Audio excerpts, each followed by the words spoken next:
When Tropical Storm Allison blew into Texas, it dropped 10 inches of rain in a day. Actors have helped us reconstruct the events that began on June 26th of this year. It was raining all day. The ditches were flooded. Of course, the kids thought, this is fun. Tricia and Crystal were asking me all day long to go outside because they saw all the kids outside playing. By around 7 p.m., the storm had passed, and the floodwaters it left behind were draining away into Houston's storm drains and bayous. Karen Reese finally let her daughter Tricia and her niece go out and play in the front yard. Neighbor Ruth Strong happened to see them. I was in the kitchen, and I looked out the window, and I saw two little girls out there, and they got in the ditch. It was real deep, and the water was moving real fast, and Trish fell in. And I was trying to get her, but then she went under the water. It happened so fast that at first I wasn't sure I'd seen it happen. I started screaming for my husband to go out there to check to see if she was drowning. When she didn't come back up, then I ran through the back door, told Karen. I was scared. I just couldn't believe this was happening.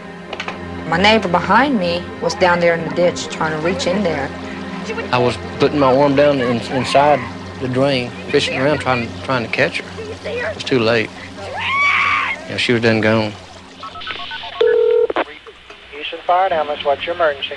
I think my daughter got sucked down one of the streams. How old is your daughter? She's 7. Was she out there playing with a bunch of kids or something? Yeah, and some lady said she did see her go down. Please. Ma'am, we'll be there quick as we can. Please. Fire Captain Bob Krennick and his men were the first rescue workers to arrive. When we arrived at the scene, you couldn't tell just by the surface of the water how bad it was. It was just a little bit of a ripple on top of the water. So one of my men jumped into the ditch itself, and he told me that if he hadn't been as big as he was, that it probably would have sucked him down too. The drainage pipe was only 18 inches wide.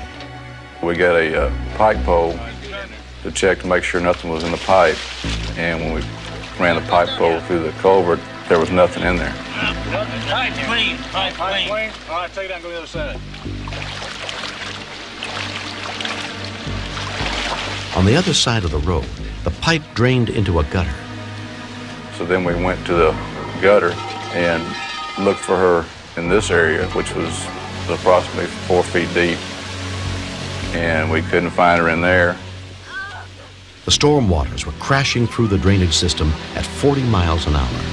The manhole pipe was full of water, and it was rushing at a pretty good clip down there. We just thought it'd been impossible for anybody to hang on. I just kept on crying to Trish, just asking her to hold on. She's fragile. Yeah, she's not a fighter. I felt helpless. The police dive team arrived, but there was little they could do. We felt the chance of survival at the pipe site itself was very minimal. If she'd have got swept out to the bayou, she might have had a chance to live. So at that point, the divers went down to the bayou. The drain coming into the bayou was checked, and they searched the bayou and up and down the banks for an hour or so and came up with nothing there. We had men on the bayou banks themselves searching for her, and we had them on bridges watching to see if she'd come by. The longer the search went on, we just had a real bad feeling. They had been searching for more than 3 hours with no sign of Tricia. The hardest part was just standing there, watching them working at that drain. It just seemed so futile because there wasn't anything anybody could do. So the dive team came back and gave one more final check and came up with nothing. That's when they decided that it was time to call it off. And it was just like a hopeless feeling when you know you've done everything you can do and you still didn't find anything. I couldn't believe it. I just kept saying, why Trish, not Trish? Trisha, no. You have your hopes that she's out there alive. Then you have your hopes that, you know, that if she is dead, that she's with Jesus and Jesus is going to take care of her. But then again, I'm angry at Jesus for taking her. It was not time to take her. Very early the next morning, before the police dive team returned for its final search, Trisha's 15-year-old cousin DeVincent set out to look for her one more time. I didn't want to believe she was gone, you know. I didn't believe it. I went a ways down the street, and I saw two guys.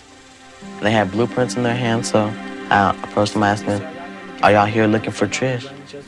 Tim Gabrish and his partner were checking sewage pipes in the area for storm damage. We had heard about it on the radio, that little girl had disappeared, and we just assumed the worst. And then he told us that this happened a couple of streets over. And we asked him, well, you want to show us where it's at? I didn't see how it was possible that she was still down in there after all the water that had been raging through the ditches. When I opened the manhole, the first thing that went through my mind is I'd rather not find anything than a dead little child. I'll just check this one, Vincent. Can you hand me that flashlight when I get started? The storm waters had receded enough to allow Tim to climb down the manhole to the main storm drain. I shined the light down the line, and at first I thought I saw something, and I didn't want to believe it at first, and then I saw a little bit of movement. And then I more or less said to myself, is that a little girl in there? Little girl? And then finally I called out to her, and she answered back, who are you? She was hesitant about coming out at first. She said she wanted her mama, and I said, well, that's who we came to take you for. Your mama sent us to look for you. And she come crawling out to us in through the pipe. I didn't know if she was dead or alive. And so I ran outside, and I saw this man carrying her about middle of the street. When I saw the man carrying her, and she was holding her own head up, that was just the happiest right there. That's a scene. I wish I would have had a camera at the time, just the way she grabbed her little girl. She just took the little girl and started smothering her. Everybody kind of got ecstatic and wild, you know. For more than 13 hours, Tricia had held out against the force of the storm waters by clinging to the wall of the 3-foot-wide drain. It took a while to sink in that actually, you know, we found her. And then the more you think about it, the better you feel. It adds something to you, I guess. No matter what happens for the rest of the day, nobody can ruin this day. The city has put up a grate on the opening to the drainage pipe. Tricia was kept in the hospital overnight for observation and then released. There was nothing seriously wrong with her. I still play on my yard, but in the back, because I can still remember it. I missed my mommy. And my hands, they were wrinkled and all white. They weren't like my human hands.